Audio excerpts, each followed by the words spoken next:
Hello there, I'm Colin Scott Thompson. Welcome to my workshop. Today I'd like to talk about Line. What, when it first came to the market, was called MicroLine. It was a real breakthrough, much smaller pack volume, less drag, great stuff compared to what we were using previously. What we still use on some canopies today, the Dacron line.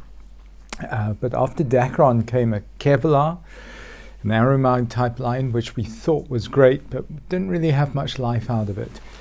When the Dyneema or Spectra, and for this video I'm using they're interchangeable names for the same material, maybe slightly different weaves and different manufacturers, but basically the same material as far as we're concerned here. Marvelous stuff. Excellent strength to weight ratio. It floats on water, it's resistant to UV. Those things don't really count for us, but it was originally developed for the marine world. It needed to be able to keep its strength when it was wet or in the sunshine, or it was handy because it floated on water. It wasn't bothered by algae and things growing in it. None of those really apply to us. But we've taken it for parachutes and love it. It's great stuff. It does have some disadvantages, and those we found out about actually in the last century. This material, Dyneema or Spectra or MicroLine, doesn't like heat. With the slider rushing down the lines, it creates heat, and that heat causes the line to shrink. Okay, your outside lines have more contact with the slider as it's rushing down the lines, making more friction, more heat, so your outside lines tend to get shorter. Not really a big problem, because as it's shrinking, it's in such small amounts that you're becoming accustomed to it. So you desensitize to the change in your canopy. You'll really notice if you do 800-900 jumps on the canopy with this type of line, put a new line set on, and the whole character of the canopy changes. Because as the line has been shrinking, and generally after about 800 jumps, you might find up to 15, 18 centimeters of shrinkage. Centimeters. It's spectacular.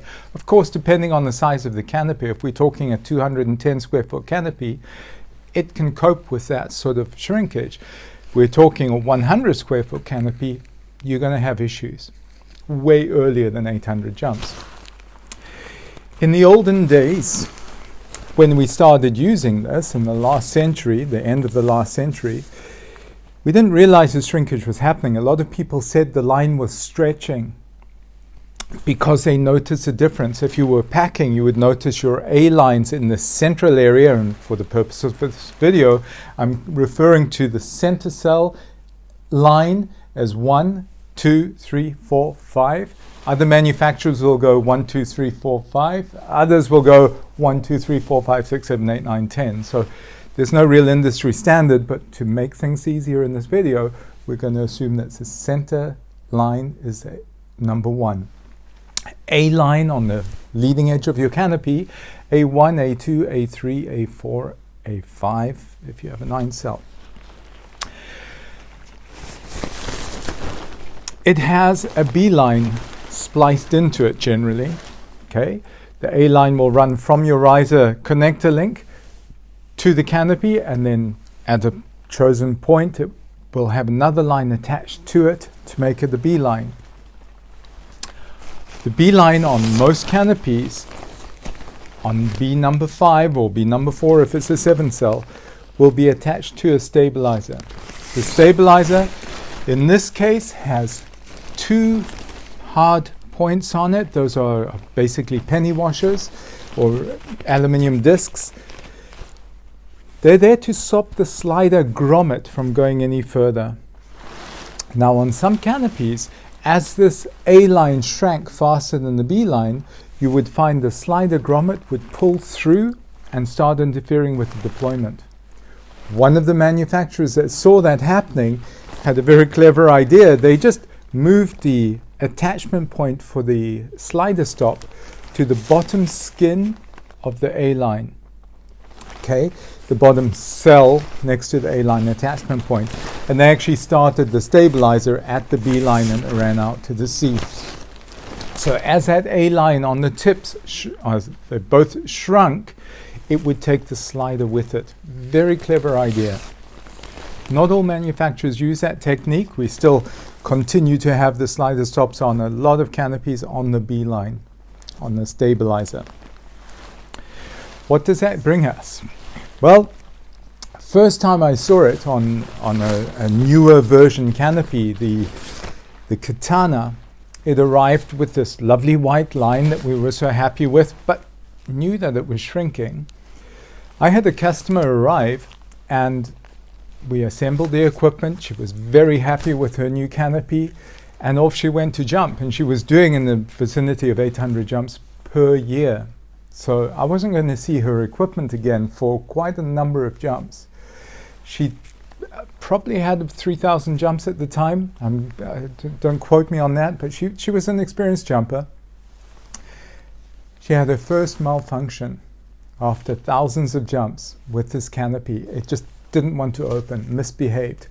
The canopy was lost during the cutaway, unfortunately, so we couldn't do an investigation after the fact to see if we could spot anything from the malfunction. She loved the canopy so much, she bought the identical one again and carried on jumping. We hooked it up, off she went. 300 jumps later, she got her next malfunction. This time we found the canopy, thank goodness. That's when we realized, look at that, my goodness.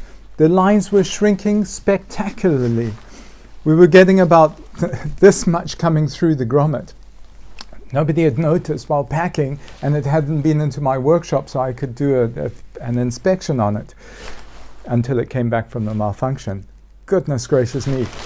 Guess what? You won't get a Katana with the white line on it anymore. You'll have the tan toffee colored line, the aramide type line, HMA, because of this shrinkage problem. They don't like to talk about it too much. The Sabres continued with this line. 2013, eventually they started being convinced to change to an aramide line for the Sabre 2 model because it is a troublesome canopy. If you're running a Sabre 2 with this Dyneema line or MicroLine, it's not an issue so long as you understand how to inspect your canopy correctly. Okay? Step 1, grab your tip line on the A5, hold it at the cascade point, run your fingers down. If your fingers hit the stabilizer slider stop first, you're okay. If your fingers hit your A-line attachment point first and the stabilizer's out the way, we've got issues. Now, as you're packing, you're going to notice this comes through. What are the solutions? Initially, what you want to do is reposition these fibers. They want to be pulled tight. Okay? Remember the weave in this line, as it's manufactured, it's got an elaborate weave process that goes through. They're then pulled to a certain tension, measured, marked, and they end up on your canopy. If you put your canopy straight into use after the very first jump, it's going to appear that you have stretch or shrinkage. It's not. All that's happened is you've loaded up the central zone of your parachute more than the tips, and the central zone line groups will be pulling tight in their weave and be closer to their intended length. The tips won't have as much load on them, so they appear to be shorter because the weave in the line is more relaxed. Before a canopy goes into service, you would really want to grab each individual line with the risers secured somewhere solid and pull on each individual line about 35 to 40 kilos, just grabbing it like this and pulling on it. What you're going to do, several things. You're going to be pulling this lark's head loop nice and snug on the attachment tape, so for your very first opening there's not a rapid movement and causing friction and heat and potentially damaging the tape. Unlikely, but it could happen. We're pulling the fibers all nice and tight so that the lines are starting from their intended length. Okay? When you've finished pulling everything, you want to make a comparison with left and right hand side.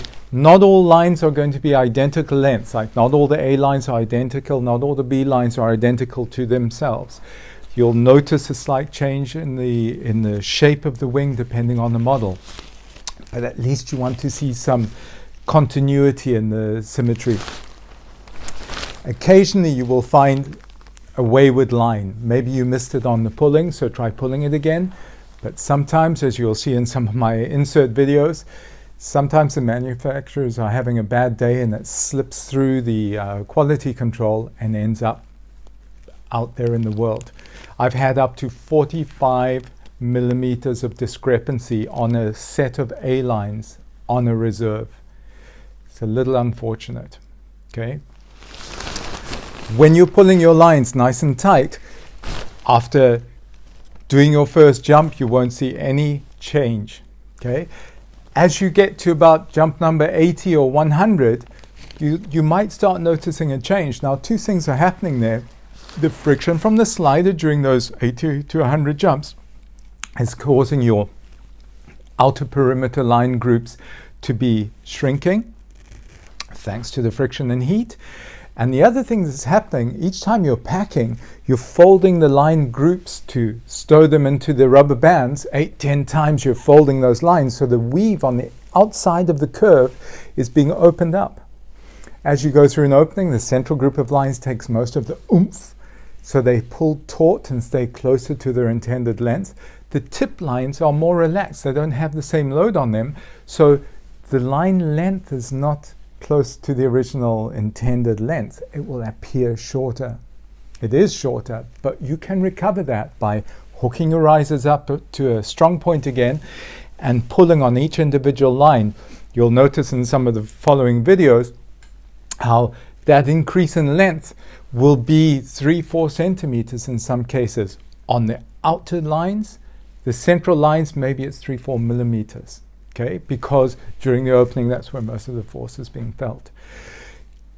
People are being convinced to change the line sets way too early. I'm talking sensible, conservative surface areas, 190s, 170s, 150s, 135s. We start getting into a different zone.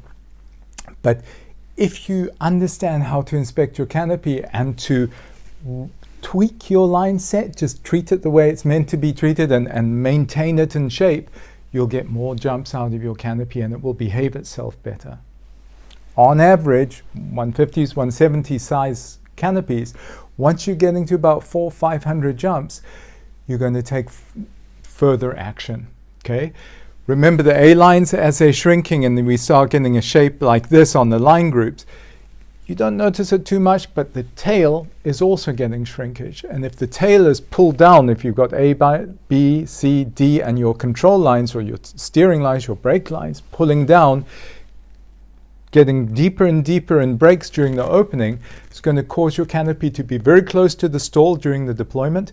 If you're asymmetrically loading your harness, like a lot of people will do because of your defense mechanism, the amygdala giving you a defensive pose, it will tend to cause the canopy to spin up. So at an appropriate time, service life on the line set, you're going to want to replace the control lines. I wouldn't replace the entire group, not this set of 4 or 3 up at the top here, but from where they cascade down to the set point of the toggle. When that gets replaced, we don't use the existing line as a sample. Well, we do, but we compensate for the shrinkage. We're taking a reference for the A lines, how much has shrunk between A1 and A5, and we'll calculate for the control line how much we want to extend it by. No? And the lower control line, we can run a new line there as well. Normally they need to be replaced a little bit earlier because they do start looking rough with all the handling that they have to go through to be stowed nice and safely behind the riser in their keepers. So let's have a few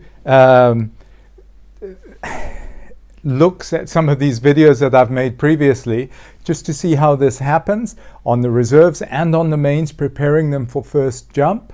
And also the modifications, what I would consider calling a cam, which is a column-approved modification, extending the length, compensating for the shrinkage on A4 and A5, particularly on Sabre 2s, with Dyneema line or MicroLine, and replacing the control lines to get a better character during the opening so the canopy is actually flying forward. And if you're a little asymmetric in your harness, it will give you a slight tour of the area instead of spinning you up like a top.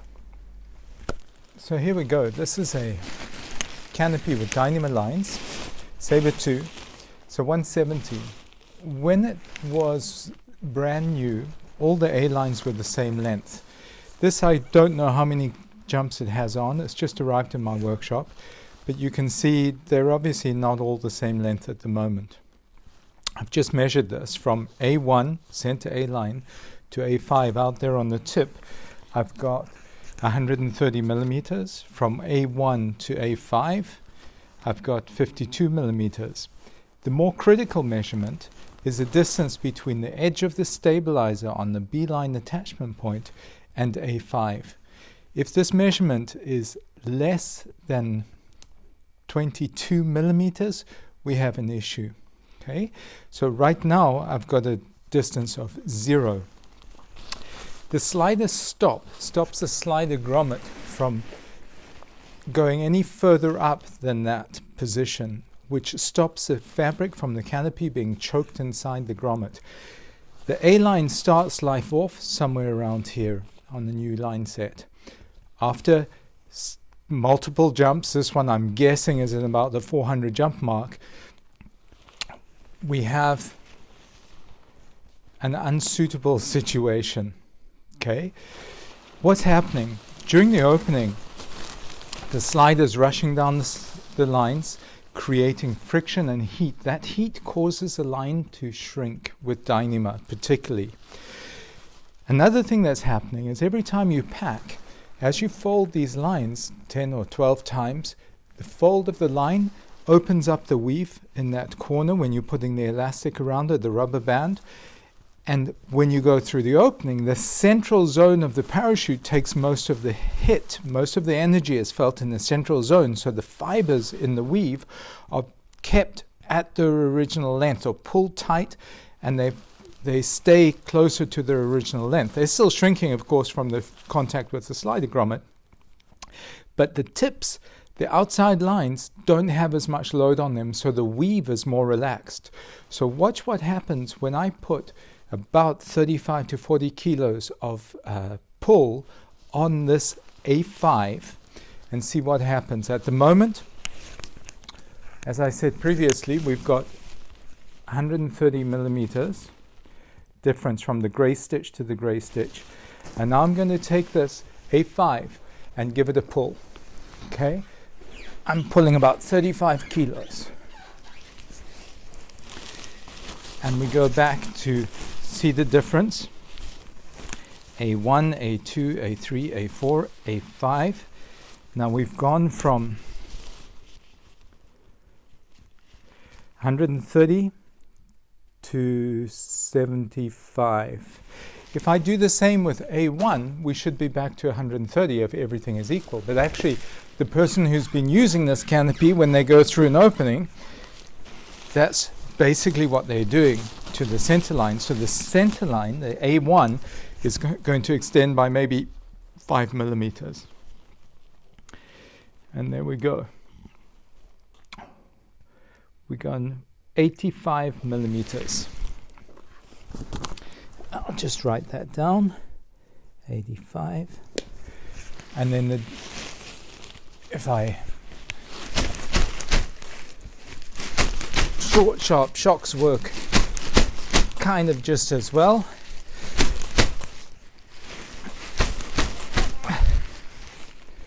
So the distance between A1 and A4, which previously was 52 millimeters, is now 30 millimeters. And probably the most important measurement, the A5 to the edge of the stabilizer was at 0, and now we're at 36, 37, I'd call it. 37. So if we raise the slider with these A lines up until it gets to the stop, notice now that A5 is not coming through nearly as much. If we compare it to the other side,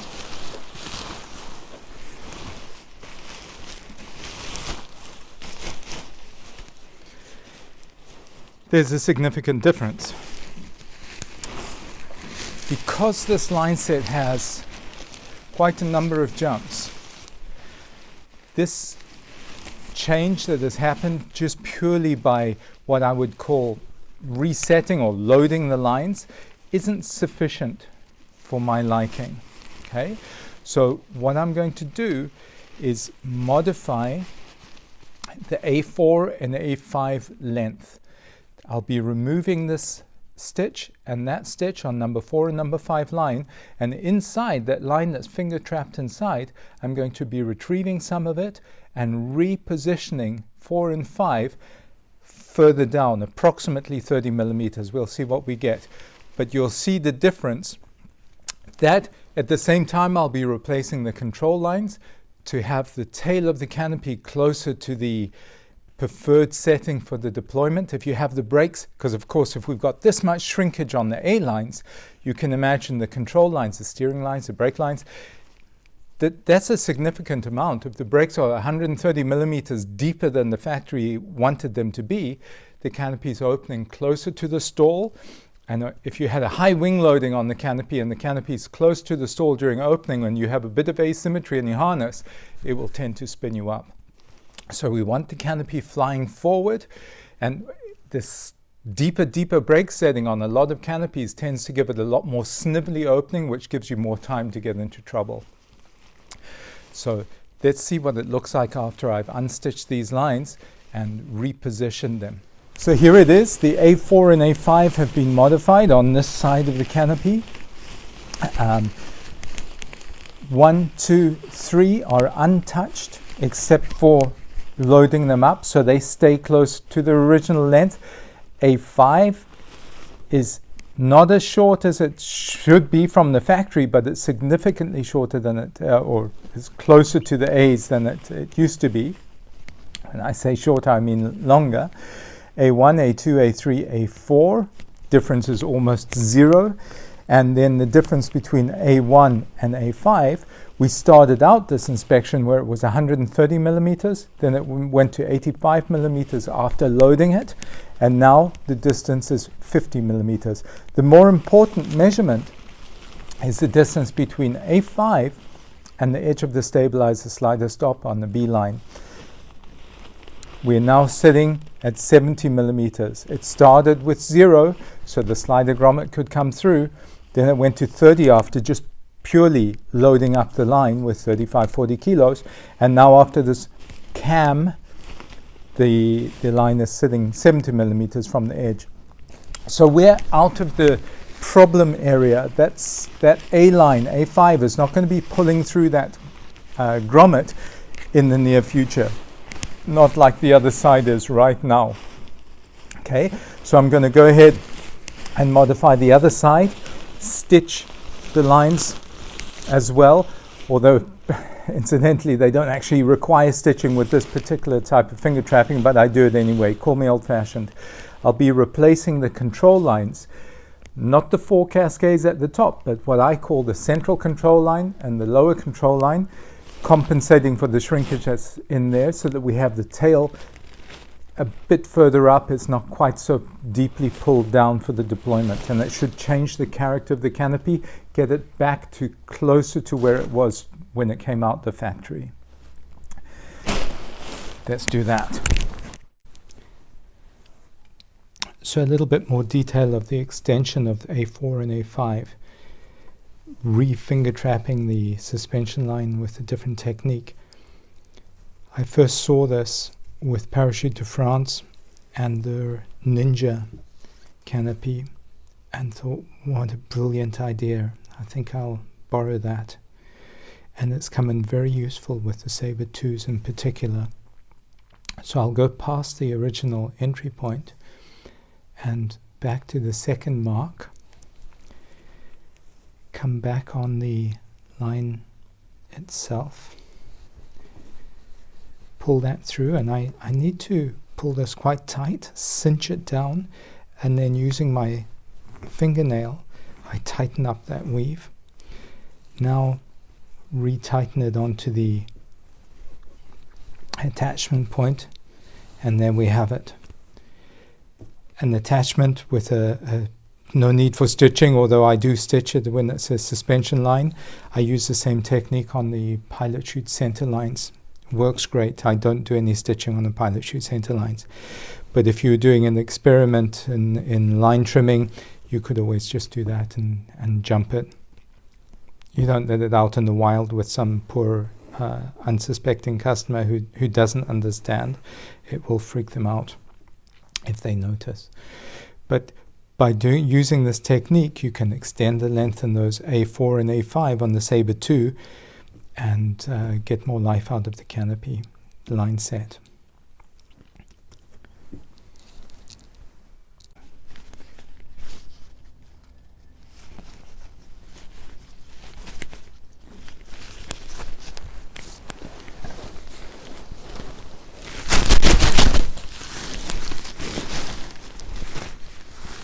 So here we have the A4 and A5 cammed on both sides, and the new central control lines and lower control lines. So the central control line is Vectran, and after the set point, it then becomes Dyneema again. Vectran's great because it doesn't have as much shrinkage. It's not significant compared to the Dyneema, and as the slide is rushing down, creating the friction and heat is going to shrink the line up. But for stowing the lower control line, I much prefer Dyneema because it is neater and it handles being folded and stowed a lot better behind the riser. My set point, of course, is got enough space for the toggle to breathe. The toggle has been overstitched to make it more rigid, and the keeper has been choked off by adding a stitch either side to give me a little bit more support. The soft links are held into the riser with one stitch. On this particular riser, the keepers for the lower control line or the support loops have been tightened slightly as well, because I'm using a smaller line and I don't like them rattling around in there during the deployment. I prefer that the line is supported better than if this was a heavier line. I would have left these loops the original size, but I've just made a tiny fold and tightened things up to keep them neat.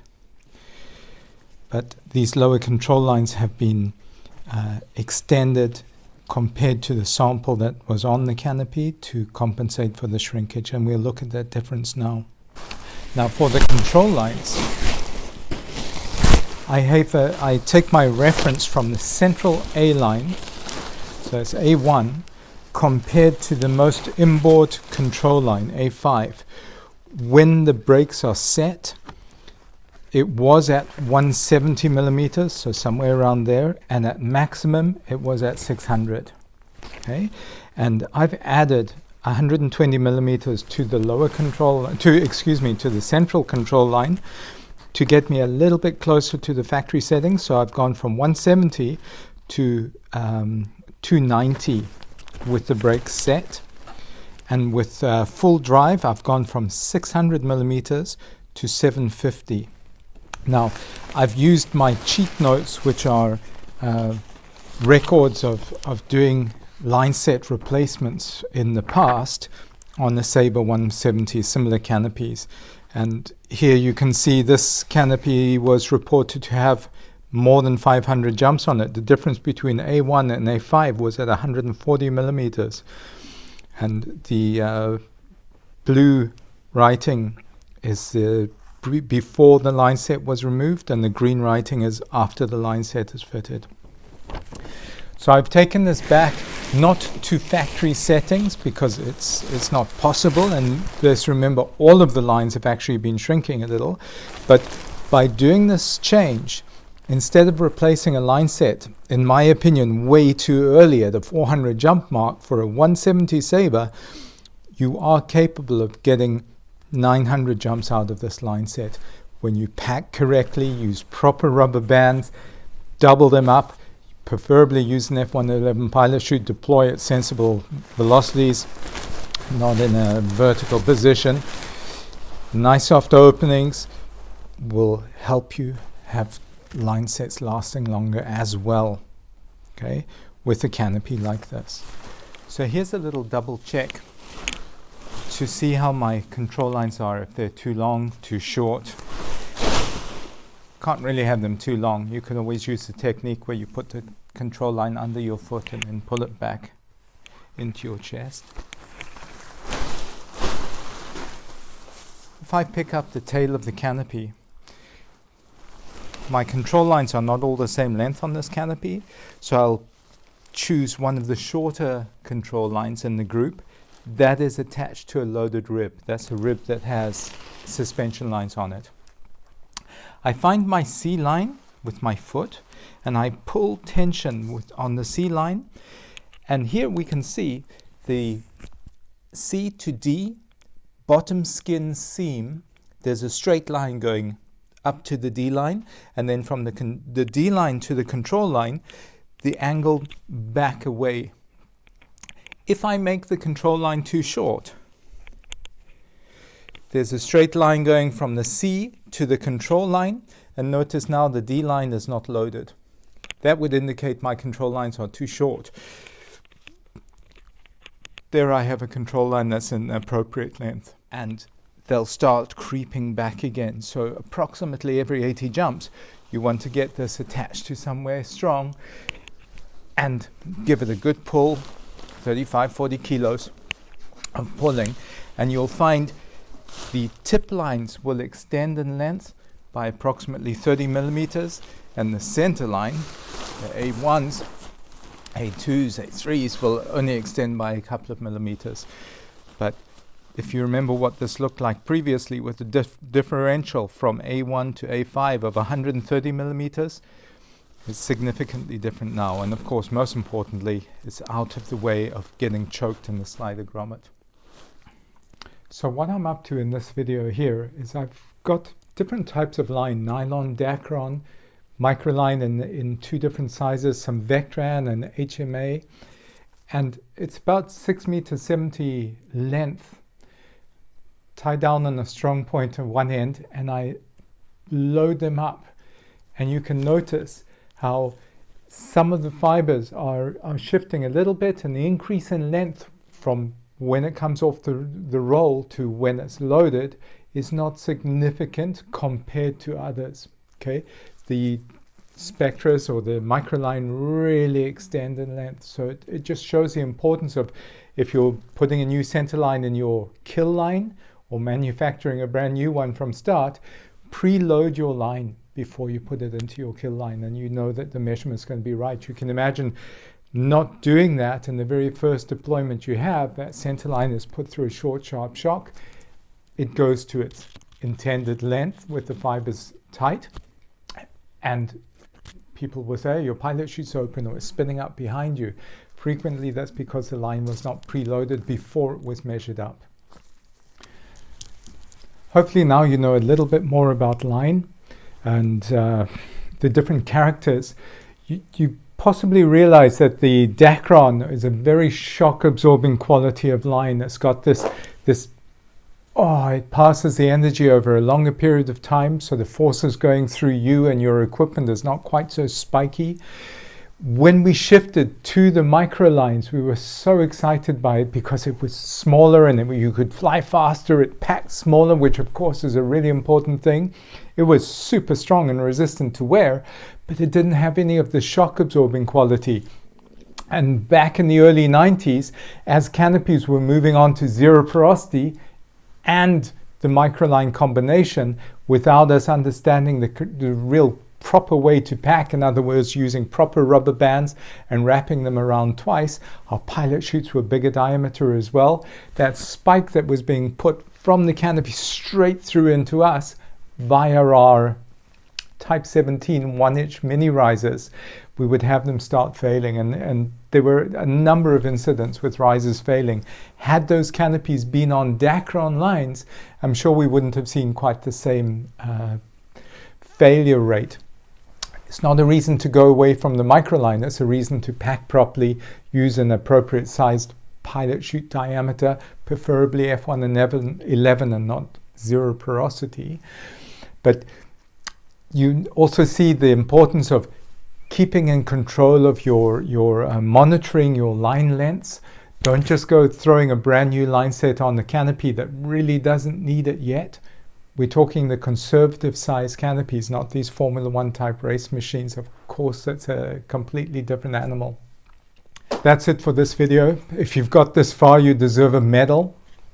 Thank you for your patience and bearing with me. I hope you know a little bit more about your lines, particularly MicroLine, than you did at the beginning of the video.